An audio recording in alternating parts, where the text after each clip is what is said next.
৳২০০ three piece, ৳২০০ piece, আবার বলতেছে ৳১০০ salwar.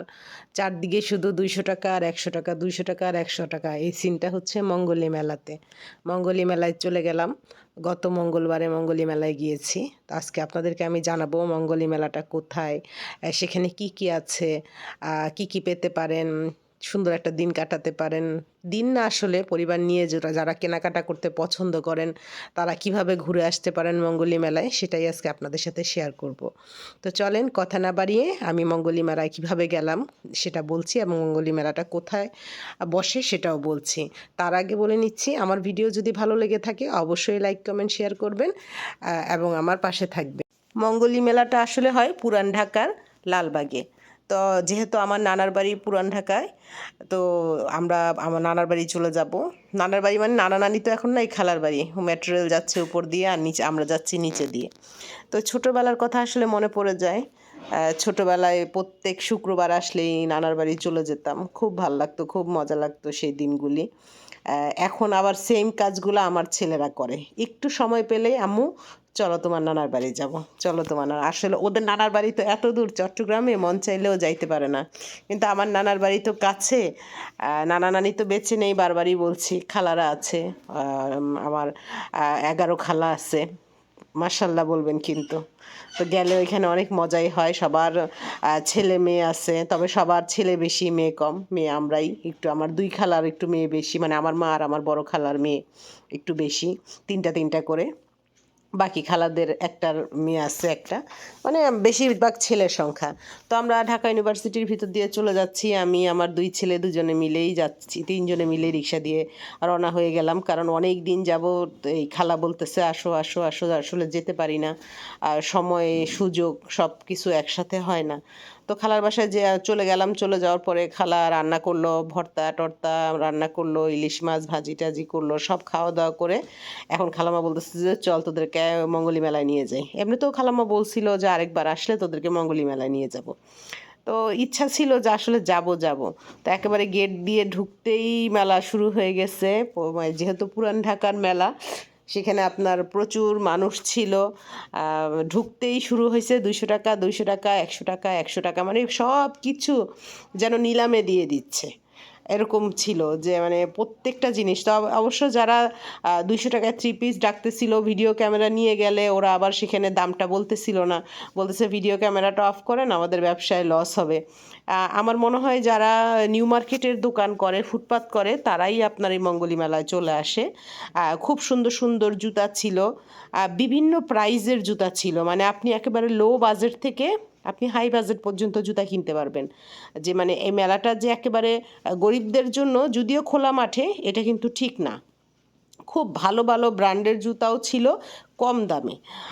Less ছিল, মানে ছিল না আসলে এমন কোনো কিছু নাই। তো আমার খালা আমাদেরকে নিয়ে ঘুরতেছিল, আমি আমার ছেলেরা মিলে। এই দেখেন, বাবা কাপড় কিনতেছে আর ছেলে জিদ করতেছে কাপড়ের উপরে শুয়ে শুয়ে। এটা পাঞ্জাবির, এখানে ছিল পাঞ্জাবির দোকান। তারপরে থ্রি পিস, পাঞ্জাবি, শাড়ি, চারদিকেই শুধু প্রাইস উল্লেখ করে করে ডাকাডাকি করতেছিল। তারপরে ছিল জুয়েলারি, ৳10, ৳10, ৳10, জুয়েলারি শুধু বলতেছিল ৳10, ৳10, ৳10 যা নিবেন ৳10। আর আমি তো অবাক হয়ে গেছি, মানে কোনো দামাদামি করতে হবে না, আপনি যে দামাদামি করবেন কোনো আপনার অপশন নাই। ওরা ৳10, ৳10 করে বলতেছে, আপনি এখান থেকে যে কটা জিনিস নিবেন নিয়ে ৳10, ৳10 করে দিয়ে দিবেন। আর এই যে এখানে নিউ মার্কেটের মতো থ্রি পিসের যে ঝাড়গুলা ঘুরিয়ে ঘুরিয়ে বিক্রি করে, ওগুলাও চলে আসছে। তো ভাল লাগছে কি ভালো লাগতেছিল। মেলা টেলা আসলে এই ধরনের ভালো লাগে। এটা প্রত্যেক মঙ্গলবারেই লালবাগে হয়। লালবাগের সাইডে যদি কেউ যান, আমি বললাম না যে প্রত্যেক রকমের মানে বাজেটের জুতা ছিল, ৳150 থেকে ৳1500 পর্যন্ত জুতা ছিল। আমি দেখতেছিলাম, মানে যে যেরকম বাজেটের পছন্দ করে সে সেরকম কিনে নিচ্ছিল। খুব সুন্দর সুন্দর জুয়েলারি, স্টোনের সেট ছিল, বাচ্চাদের বিভিন্ন আইটেমের জিনিস ছিল। তা আমি আমার খালার সাথে আমার বাচ্চাদেরকে নিয়ে ঘুরতেছিলাম, বাচ্চারাও একটু কেনাকাটা মানে কেনাকাটা করতেছিল আর মজা পাচ্ছিল আর কি। তো মানে সবচেয়ে বড় কথা মজা পাচ্ছিল, সবাই মিলে আমরা অনেক মজা করতেছিলাম আর ঘুরে ঘুরে কাপড় চুপড় এগুলো সব দেখতেছিলাম। কেনাকাটা তেমন একটা করি নাই, টুকটাক হালকা পাতলা কিনেছি, কারণ আমি আজকে প্রথম, আমার উদ্দেশ্যটা হচ্ছে আমি একটু দেখি জানি বুঝি তারপরে কেনাকাটা করব। আর আমরা যেতে যেতে একেবারে সন্ধ্যা হয়ে গেছে, চলে আসছি পর্দার এখানে। পর্দার প্রাইসগুলোও খুব কম ছিল, 150 টাকা 120 টাকাও পর্দা ছিল, 120 টাকা 150। সবচেয়ে বড় কথা কি জানেন, 50 টাকায়ও পর্দা ছিল। সেটা শুনে আমি একেবারে অবাক হয়ে গেছি। আমি জিজ্ঞেস করলাম 50 টাকায় পর্দা, বলছে হ্যাঁ দেখালো 50 টাকার পর্দাও ছিল, আবার 1500 টাকার পর্দাও ছিল, চায়না পর্দাও ছিল, পাশে ছিল কমফোর্ট। কমফোর্টগুলো 500 টাকা করে রাখতেছিল, 500 500, কারণ শীতটা তো প্রায় চলে গেছে, ওরা আর আটকে রাখলে ওদের লস, এই জন্য ডেকে ডেকে 500 টাকা করে কমফোর্ট দিয়ে দিচ্ছিল। আর এখন কিন্তু কমফোর্ট আসাতে আমাদের ঢাকাতে তো শীতই নাই বললে চলে, তো কমফোর্টগুলো কিন্তু আসলে অনেক উপকারী। এই যে বললাম না, এই যে একটু দামি জুতাগুলো, আমি এর আগে যে জুতাগুলো দেখিয়েছিলাম সেই জুতাগুলো ছিল একটু কম দামের মধ্যে, একটু লো বাজেটের মধ্যে। এখানে এখন আবার এখানে যেখানে দেখালাম এখানে একটু দামি দামি জুতা ছিল। আর তারপরে আস্তে আস্তে আমরা ওই দিক থেকে ঘুরলাম, মানে চারদিকটাই ঘুরে দেখেছি। যেহেতু ভ্রাম্যমাণ বাজার মানে হাট, যেহেতু হাট বা মেলা, সেটা অবশ্যই ভ্রাম্যমাণ, এখানে কোনো কিছুই স্থায়ী না। তো এক এক জায়গায় এক একটা জিনিস ছিল। তো আমরা এখন চলে আসলাম বিছানার চাদরের এখানে। চাদরের, আমি তো একটু বিছানার চাদর পাগল, আমার সবচেয়ে বেশি পছন্দ হয় বিছানার চাদর আর জানালা দরজার পর্দা, এই দুইটা জিনিস আমাকে বেশি টানে। তো চাদরগুলো, প্রত্যেকটা চাদর খুব সুন্দর ছিল এবং প্রাইসগুলোও খুব ভালো ছিল। বাটিকের চাদর ছিল, প্রিন্টের চাদর ছিল, আবার হোম টেক্সটাইলের চাদরগুলোও ছিল। মোটামুটি আমার কাছে মনে হয়েছে যে একেবারে লো বাজেট থেকে হাই বাজেট পর্যন্ত যারা নিয়ে যাবে তারা সকল ধরনের জিনিস কিনে আসতে পারবে, ফিরে আসবে না, এরকম একটা জিনিস আমার মনে হয়েছে এই মঙ্গলী মেলা থেকে। আর ঢাকার মধ্যে নামটা এত সুন্দর, মঙ্গলী মেলা, আমি তো প্রথমেই বলছি খালাম্মা কি বলেন, বল যে হ্যাঁ আয় তোকে নিয়ে যাবো একদিন। তারপরে এখানে চলে আসলাম হাড়ি পাতিলের এদিকে, ওই নিউ মার্কেটের, মানে আমার মনে হয় যেন টোটাল নিউ মার্কেটটাই এখানে চলে আসে। বড় দোকানগুলো না, ছোটোখাটো ফুটপাতের দোকান টোকান এইসবগুলা ওরা মানে এখানে চলে আসে আমার মনে হলো যেটা। এখানে আপনার প্রত্যেকটা স্টিলের দামি থেকে কম দামি সব ছিল। তারপরে ফুল, ঘরের সাজানোর যে ফুলগুলা কিনে মানুষ, ওই ফুলগুলা ছিল, ফুলের ঝাড় ছিল, তারপরে ফুলের স্টিকগুলা ছিল।